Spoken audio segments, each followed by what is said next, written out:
Hello and welcome to the University of Tulsa's Team Litquidity's Portfolio Challenge submission. We will begin by examining the return objective and risk tolerance of the New Age Optimally Progressive Endowment, specifically concerning if the fund's return objective is consistent with the risk tolerance. Our findings point to the investment objective and risk tolerance of the New Age Optimally Progressive Endowment Fund being not in line with its investment policy.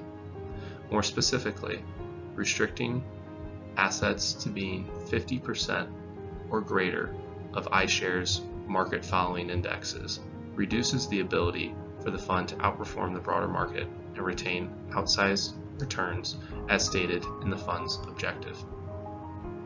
Additionally, minimizing exposure to 10% at most to alternative assets reduces our abilities to finding exciting alpha-delivering assets during both bullish and bearish market environments. Furthermore, by only allocating at most 50% of our capital towards the very lowest risk blue chip equities, the firm skews itself to being of a lower risk tolerance than actually stated in the prospectus. Lastly, the annual withdrawal places an emphasis on the need for reliable cash flow, and this is a consideration that must be taken into account for further analysis and suggestions for the New Age Optimally Progressive Endowment Fund. Consequently, reevaluation of the official investment objective as well as the stated risk tolerance must occur to make sure that actual in practice objective and risk tolerances are in line with the fund's stated objective and risk tolerance. So moving on past a general discussion of the rules of the challenge, we thought it was important to outline how NOBS should specifically invest its money in sector ETFs. As you can see in the table on the right, we've organized our recommendations based on how optimistic they'll perform relative to the market. Now these figures were developed using optimization of a 3-year time horizon, and we limited to about 20% deviation from the overall market to ensure diversification was still present. And we took those figures and we applied 3 different techniques to them to refine them to the final recommendations: qualitative analysis of the industry, regression outputs, and technical analysis models provided by Ray that provide sell-buy signals that we can then factor into our recommendation. So, starting with communication services, which is a sector we're most optimistic about. Now, this sector is great for a few reasons. Primarily, it's incredibly resistant to economic developments. There's only 2 variables in the regression analysis that were tied to it statistically significantly. In addition, it's fairly resistant to supply chain disruptions due to its low material demands. And finally, strong performance in 5G, entertainment offerings, and e-commerce support the fundamentals of the companies within this industry. Now, moving on to information technology, the strongest supporting factor is that it's historically overperformed the market to an absurd degree. The growth rates in this sector have been insane. In addition, there's immense potential for long-term growth due to intangibles like blockchain, cloud computing, and AI, which could create massive gains for investors. And finally, in the status quo, strong fundamentals in the wake of 5G, new product offerings, and pandemic commerce make it a strong investment choice. Moving on to consumer staples, the best aspect of this sector is that it's defensive and it's resistant to market downturn. In addition, inflation is currently boosting revenues and empowering suppliers to have more pricing ability within the sector, which is going to increase their bottom line. In addition, there is the potential for risk due to the ongoing labor shortage and supply chain issues, which means we can't rate it more favorably. Moving on to financials, what's important to consider is that rate increases are likely, which could boost interest revenue in the short term. Additionally, lowered reserve requirements could allow firms to boost earnings, but it creates risk. Additionally, when it concerns risk, stalled economic recovery could decrease rates and thus decrease how lucrative this sector is as an investment. This level of risk made us determine that we should devalue financials relative to the market. Now, moving on to consumer discretionary, the biggest issue with this sector is the ongoing supply chain and labor shortage issues our economy is currently facing, which could seem to be a longer-term issue than we initially anticipated. In addition, there's the potential for long-term economic decline to significantly curtail demand for key products within the sector. And finally, the sector is simply too concentrated, as there is a large number of concentration within a few key firms within the sector. Moving on to healthcare, there are a few worrying factors within this sector. First is the potential for drug price control legislation to further hinder the revenue of the companies within this market. In addition, competition from other sectors is a serious factor that we have to consider with our analysis, as companies like Amazon and Apple are entering the healthcare market. In addition, COVID-19 outbreaks in the future could reduce demand for elective procedures, which hurt their ability to generate revenue. Moving on to materials, we have a few worrying factors we have to address when we talk about our allocation for this sector. First, it's coming off record high input prices for manufacturing, which makes it an inopportune time to invest. In addition, the sector is just too sensitive to economic conditions, as you can see in the regression output on the side. And finally, supply chain disruptions heavily limit commerce that can occur within this industry. Moving on to real estate, there are a few worrying qualitative factors that make it hard for us to favorably weight real estate. First, it's resistant to back-to-work initiatives as tanking commercial real estate demand currently. In addition, with e-commerce, that creates a few factors that create an immense amount of downward pressure on the ability for buildings to be sold. In addition, there's still a decent amount of defensive justification for the sector, which means it's still present within our allocation to provide some diversification benefits. And finally, as you'll note on the side, note the correlation with CPI. It seems to indicate poor performance under our current inflationary conditions, with further dissuade us from weighting it higher. Now moving on to energy. Energy creates a few mixed signals, which makes it hard to allocate properly within the portfolio, but we believe we have a solid foundation for what we've suggested. Now, first, prices are coming down from record-breaking highs, which make it an inopportune time to invest. In addition, there's risk created from politics, including clean energy initiatives and regulatory efforts to reduce its overall carbon footprint. In addition, there's instability related to OPEC, which creates potential for price drops. Now, I will note, as you can see on the right, that our technical analysis model did rate the sector favorably, but due to the presence of risk within the sector, we really can't justify allocating more towards it, considering NOPE's policy objectives. Moving on towards industrials, the sector is simply too strongly linked to economic performance, and that creates a problem because current supply chain and labor shortages makes transportation costs higher and cut down on the revenues within the sectors. Finally, previously assumed federal infrastructure investment seems unlikely under current estimates, which further reduce the potential for returns within the sector. Now finally, we have utilities, which we've rated the lowest out of all of our sector recommendations. The sector's primary draw is the potential for value stocks, which create income for investors. However, that's simply overshadowed by rising bond yields, and we've also created a portfolio later on in the presentation which provides a strong selection of value stocks to create income anyway. In addition, clean energy initiatives create risk within the sector, but it's still present in our recommendation only to provide diversification benefits, which could boost the overall performance of the portfolio, and it's very defensive anyways. My name is Rido, and I will be going over our portfolio allocation recommendation for speculative assets. So should the fund invest in speculative assets, and if so, which assets? A small allocation in the speculative assets can actually be beneficial for most portfolios. And the reason is most speculative assets are loosely correlated with the success of the S&P 500 and the overall economy. Now, the reason for this is speculative assets are more volatile, and this volatility stems from uncertainty in the value of the underlying asset being traded or invested in, as well as uncertainty in its short-term to mid-term future utility. Cryptocurrencies are one of the fastest growing speculative assets on the market. Because of the abnormal returns they've been able to produce over the last few years, many funds have invested a small portion or a large portion of their assets into cryptocurrencies. Now, cryptocurrencies don't have an index that tracks the success and overall trend of the market. However, Bitcoin, as the oldest cryptocurrency and the cryptocurrency with the largest market cap, is usually a good indicator of where the market is as a whole. Now, Bitcoin has also been able to provide abnormal returns in recent history and over the past few years as well. The issue with Bitcoin is that due to its volatility, if invested in the wrong time, it can be extremely detrimental to the success of the portfolio.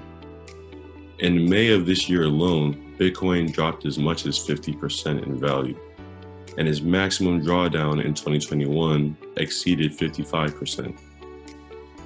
Pair this with regulation uncertainty, as criminals have used blockchain technology to anonymize transactions in the past. Bitcoin's risk tolerance, as well as the risk tolerance for the rest of the cryptocurrency industry, does not match the risk tolerance that we're looking to establish in our portfolio, which is clear through our investment objective. The next speculative asset class that we will examine are commodities. Commodities are a broad class consisting of raw materials and agricultural products.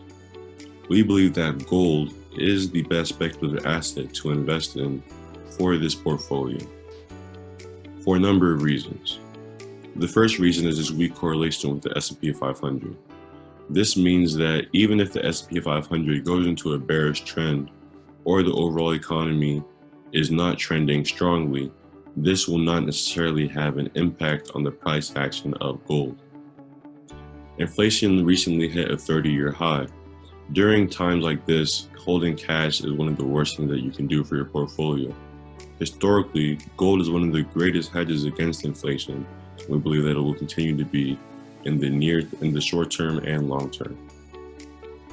Gold is also positively skewed with volatility, which means that when the overall volatility of the market increases, the volatility for gold actually decreases. If we look at the chart in the bottom left, we can see that through the volatility index, volatility increased over 350% last year in the months of February and March alone. The reason for this was the discovery of COVID-19. Now we can see that volatility has been decreasing since then, but we still have not reached pre-pandemic levels and still need to drop over 20% to reach pre-pandemic volatility levels. Gold proves to be the perfect investment for this situation, as if volatility stays where it is or increases, we can expect gold to be successful. But even if volatility goes down, we're not worried because we know that gold is not correlated strongly with the price action of the S&P 500. So how do we invest in gold? We plan on adding gold into the portfolio by investing in the SPDR Gold Trust ETF. The ETF tracks the price of gold, which means that we can benefit from its price action without holding the asset. This has obvious benefits in liquidity and erases the headache of storage costs. So by investing in gold, we protect ourselves from inflation, we get stability during volatile times, we hedge our downside in bear markets, and we don't have to hold the actual asset so that we can benefit from liquidity of an ETF. Now this allows us to answer the question, should the fund invest in individual stocks? Short answer, yes. Investing 50% of the portfolio into individual stocks helps us reach higher potential returns than would be expected from the S&P 500. This also allows a strong allocation mix of high returns and market returns. So the first company we're going to talk about is Microsoft. Microsoft Incorporation develops, manufactures, licenses, sells, and supports software products. The company offers operating system software and all types of application software. Microsoft also develops video game consoles and digital music entertainment devices. So we're going to talk about their income statement first. Microsoft's revenue has experienced consistent growth throughout the last 5 years. From 2016 to 2021, the revenue has increased by almost $77 billion. Microsoft's gross profit has steadily increased as well over the past 5 years. This indicates Microsoft's impressive ability to retain earnings and increase profit, regardless of extra expenses incurred due to external factors like the pandemic or hiring difficulties. Now on their balance sheet, Microsoft's liquidity is high, but it's not overly so. The best ratio for liquidity is most often between 1.2 and 2. Their current ratio is presently at 2.16, which demonstrates that Microsoft has a multitude of extra assets available that could be allocated to other areas of the company for potentially greater profitability in those areas. However, being able to pay off both short-term debts as well as longer-term debt obligation is a tremendous boon for investors, as it indicates bankruptcy risk is almost negligible for the firm. So here in our class, we call this Experiential 4. but for us, we're going to call it discounted cash flow analysis. So Microsoft's return analysis constitutes a strong present valuation. Specifically, the firm's free cash flow to firm and free cash flow to equity represents strong upside potential from its present price. So here we have some ratios for Microsoft. We want to point out the net profit margin for Microsoft is at 38.51, which is pretty good. The forward PE ratio is at 37.57. It's pretty high because the market is viewing Microsoft as a very high growth stock. And then they also have a return on equity rate percentage of 49.30%. This means that Microsoft is taking on smart projects that are giving value back to the equity investors. Now, qualitatively, Microsoft has multiple business avenues that it operates in, and they are all extremely profitable and rapidly growing. The tech giant also holds a strong entry moat for various Office 365 suites that prevents competitors from easily capturing market share. The next company we're going to talk about is Dropbox. Dropbox Incorporated designs and develops document management software. The company offers a platform that enables users to store and share files, photos, videos, songs, and spreadsheets. Dropbox serves customers worldwide. Now, on the income statement, for a relatively new company, $2 billion in revenue is an impressive feat. From 2015 to 2021, Dropbox has earned almost $1.5 billion in revenue. Gross profit-wise, the annual increase of this line item since 2015 shows the company's ability to retain earnings and increase profitability regardless of unforeseen expenses and circumstances is unmatched. On the balance sheet, their liquidity ratio is at 1.75, and this ratio is extremely optimal. This means that Dropbox holds a significant margin of safety with regard to their ability to pay off debt obligations. This means short-term debts can be effectively mitigated, so Dropbox is in an excellent capital allocation position. Now, on the discounted cash flow analysis, their return constitutes a strong present valuation. Specifically, the firm's free cash flow to firm and free cash flow to equity represents strong upside potential from its present price, similar to that of Microsoft. Here we have included some ratios for Dropbox. We believe the current return on equity and net profit margin ratios do not reflect the future position of Dropbox. Dropbox has already made substantial inroads in diversifying and strengthening its business model through fruitful acquisitions to adequately meet consumer demands. The fundamentals of Dropbox have and continue to improve substantially, representing growth at a reasonable price. These developments have become apparent to institutional investors, representing a strong tailwind for the company. The increase in cash flows being generated by Dropbox will start to show positive return on equity and net profit margins. Now, qualitatively, Dropbox continues to grow in both its margins and number of customers despite negative perceptions on the sustainability of its business model. This representation is a strong value proposition that has already begun to become noticed by institutional investors due to the recent upward price action in the security. Next company we're going to talk about is Cisco. Cisco Corporation distributes food and food-related products primarily to the food service industry. The company also distributes personal care guest amenities, housekeeping supplies, room accessories, and textiles to the lodging industry. Cisco serves its customers in the United States as well as globally. So, on their income statement, their gross profit has increased annually for the past decade, as well as their revenue, aside from the pandemic. However, the lifts of the travel restrictions in some countries have allowed Cisco to decrease unexpected pandemic expenses and regain their profit margins. This has allowed them to continue to be an efficient global leader. On the balance sheet, Cisco's consistent liquidity deserves special attention. The 2018 and 2019 current ratio was 1.25, and in 2020 it was 1.79. These figures point to Cisco holding an excellent current ratio in both the short term and the long term, as they've maintained enough assets to be able to pay off all of their liabilities. So, on the discounted cash flow analysis for Cisco, their return constitutes a moderately strong valuation. Specifically, every value contained within the free cash flow to equity sensitivity variable and some of the free cash flow to firm prices represent exceptionally enticing upside potential from Cisco's present price. And the ratios that we have for Cisco, they have a net profit margin of 1.02%, They have a forward PE ratio of 22.52%, but they were able to give a return on equity of 38.67%, in which it just goes to show that the smart projects that Cisco takes part in are always returning value to the equity investors. Qualitatively, Cisco works with customers via long-term contracts. So due to the nature of its business and risk, its operations and cash flow presents investors with reliable gains, indicating the firm is a great vehicle for deriving consistent cash flows. And lastly, the company that we're going to talk about is AT&T. They are a communications holding company. The company provides local and long-distance phone service, wireless and data communications, internet access, and telecommunications equipment. They are one of the largest telecom companies in the world and the largest in the United States. So here on the income statement, AT&T has consistently increased revenue over the last decade. They lost billions in revenue in 2020, but have already worked to overcome that revenue decline in 2021. As one of the largest telecommunications companies in the world, the sheer size of the firm can make it difficult for continuous growth. Their expansion globally, as well as the companies they've acquired, have therefore been the main drivers of AT&T's revenue. So now that we're going to look at their balance sheet, AT&T has a current ratio of 0.7. This indicates that the firm may have had difficulty meeting its current obligations. However, with AT&T specifically, this does not indicate a critical problem. If the firm maintains long-term prospects, they will be able to borrow against those prospects to meet the current obligations on an annual basis, which is why AT&T's liquidity ratio is less than average every year.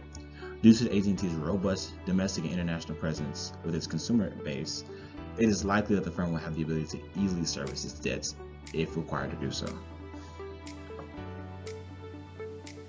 Now here on their discounted cash flow analysis, everything looks great. They have an extremely strong valuation. Specifically, every sensitivity variable represents exceptionally strong upside potential from its present price. And for some of the ratios that we have for AT&T, so what Malik touched on, the current ratio being a 0.7%, we also believe that this is due to the fact that AT&T has to take on a little bit more debt than the average company to engage in these high capital projects that they want to take in, 5G and building cellular towers and whatnot. And they're still able to do a net profit margin of 1.48%.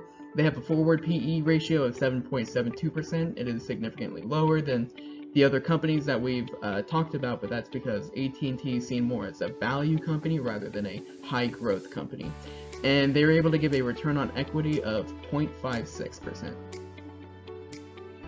Now, Warner Media holds a broad array of content rights and have a strong reputation with content creators, owing to the firm's long-standing and stable consumer base and total addressable market.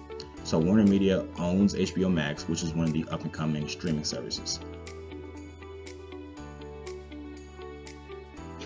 So how should NOPE allocate funds across the sector ETFs, the speculative assets, and the stocks? The first thing I wanted to touch on was the correlation of the stocks that we picked to be a part of the 50% allocation towards individual stocks.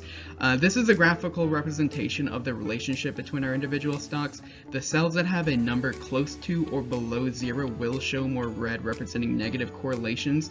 And as you can see by the color scheme of it, we decided to picked a couple of stocks that were negatively correlated or not strongly correlated together to be able to take on any economic condition that we saw. Importantly, AT&T was added into our portfolio to help mitigate risk. We believe having a portfolio with 3 growth stocks as well as a value stock, such as AT&T, helps us diversify and keep the portfolio in line with a moderate risk tolerance. This slide has a graph on it representing the portfolio position return relative to the risk that we take on. So this graph depicts the relationship between risk and return for each individual stock.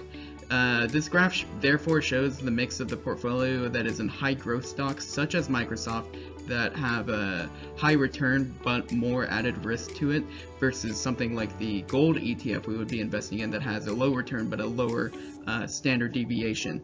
We wanted to show this just to show about how we have a good mix of stocks that are going to perform well during economic booms and also downturns.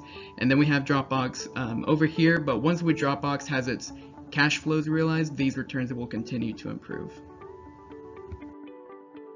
So here is a worst and best portfolio return graph. We wanted to include this just to show you, based on the past 10 years of data and 3 years for Dropbox, that this is what each individual stock was able to give as the highest return versus the lowest return that they gave investors.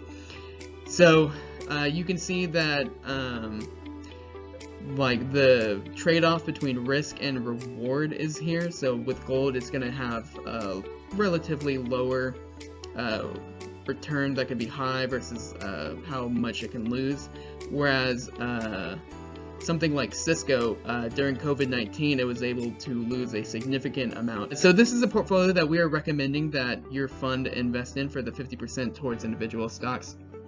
This portfolio gives us an expected return of 1.36% monthly, beating the monthly expected return of the S&P 500 of 1.23%. The portfolio remains in line with the fund's moderate risk policy, offering a slightly higher, more efficient return than the market. And this is with constraints that no more than 35% of a stock can be allocated towards the fund, and no less than 15% of the portfolio can be on the fund. As well as gold cannot be less than 4% of the allocation. This was just to mitigate diversity risk. We didn't want one stock taking up too much of a portion of the fund. If the fund would rather go with a portfolio that had the lowest risk possible, this is what we would recommend.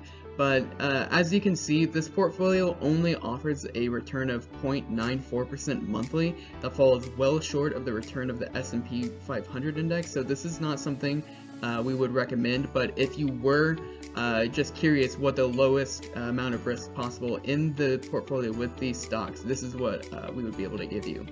But consequently, this particular allocation is just another case of how the lower the risk present within a portfolio, the lower the expected returns will be. Additionally, we would like to suggest a covered call strategy for the New Age Optimally Progressive Endowment Fund. More specifically, covered calls involve the sale of call options with far out of the money strikes, usually with short time frames from around 30 to 45 days. The strategy relies on sale of call contracts that have very low deltas, usually in the range of 0.05 to 0.2, which constitute roughly the % chance a contract will become in the money at expiration. By utilizing such a strategy, the fund harnesses its existing positions to generate further cash, allowing us to effectively hedge against downside risk when a specific stock underperforms, generate small returns when a security or stock has flat price action, or enhancing gains on positions that perform well during a given period. Such a strategy allows for enhanced performance as well as a very low addition of risk to the fund. Furthermore, no added opportunity cost is incurred by such a strategy, and such a strategy would aid in delivering consistent cash flows for the purposes of delivering scholarships. Our complete portfolio allocations can be found below. Given that ETFs constitute a lower risk, we can use our suggested higher return allocation pertaining to individual equity positions to still be in line with our moderate risk tolerance constraint. It is important to note that speculative assets are capped at no greater than 10% allocation, as well as 50% of the fund is invested in iShare sector ETFs, consistent with the investment constraints of the New Age Optimally Progressive Endowment Fund. With that, this marks the conclusion of Team Litquidity's Portfolio Challenge submission for the New Age Optimally Progressive Endowment Fund.